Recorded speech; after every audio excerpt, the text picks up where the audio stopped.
Welcome to Women in Law, where we explore the stories of women who reshape justice. Today we meet a woman who didn't just enter the legal system, but rewrote its assumptions. A Supreme Court justice, a quite revolutionary. Her name is Ruth Bader Ginsburg.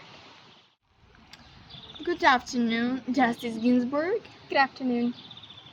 People often describe you as quiet, reserved, and yet you managed to change the look of an entire country. How does someone so soft-spoken make so much noise in the world? Well, by choosing one's words carefully and by using them when it matters. I do not think volume is power. I think precision is. Did you know you would fight the law itself? No, I simply wanted to become a part of it, to study, to practice it, but the law did not make space for me. When did you realize that it wasn't your problem, but a systematic one? When I realized that my experience was predictable, when it was not unusual, and when I saw other women equally as qualified meet the same closed doors, I realized then that it wasn't personal, it was just structural.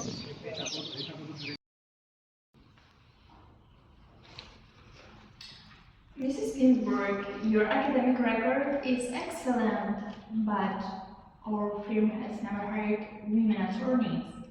No firm in this city has ever hired women attorneys. Then perhaps no firm in the city has chosen the best candidate. Is it a matter of policy or assumption? Clients may be uncomfortable. The profession moves slowly. So does injustice until someone challenges it. It didn't stop. You became a professor and then started challenging laws that treated women differently. Yes, I realized that the law was full of gender-based distinctions, not always obvious but deeply embedded. You argued before Supreme Court several times. What was your strategy? To show that discrimination harms everyone, not just women.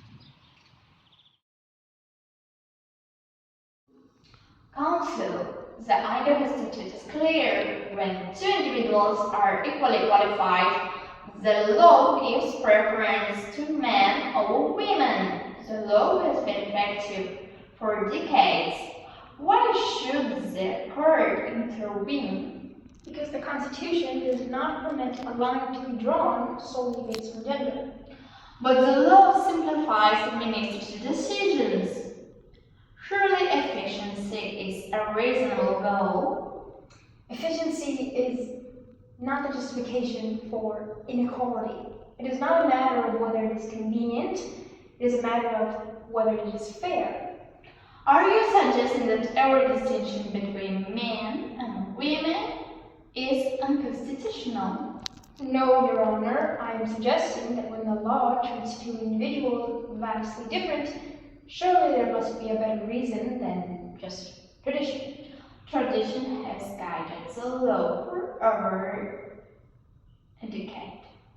This became the first time that the Supreme Court realized that the Equal Protection Clause appeals to gender discrimination. Did you realize at that moment how significant it would be? No, in the moment it felt narrow or like something oddly specific. But change often begins that way, with a question that cannot be ignored. You often argued cases where men were also victims of gender-based law. Why? Because inequality is not just a women's issue, it is a structural issue. And when a law relies on stereotypes, it limits everyone. So your goal wasn't just to help women. Correct. My goal was to remove the assumption that the law knew what a person was capable of before they even had the chance to prove it. What would you say to young women entering law today? I would say to not be distracted by those who doubt you. The law is not fixed. It is what we insist it should be. Ruth Bader Ginsburg didn't just argue cases, she transformed how the law understands equality. Her voice, often quiet, dissenting, reshapes the Constitution itself. Because justice is not static, it's argued and redefined.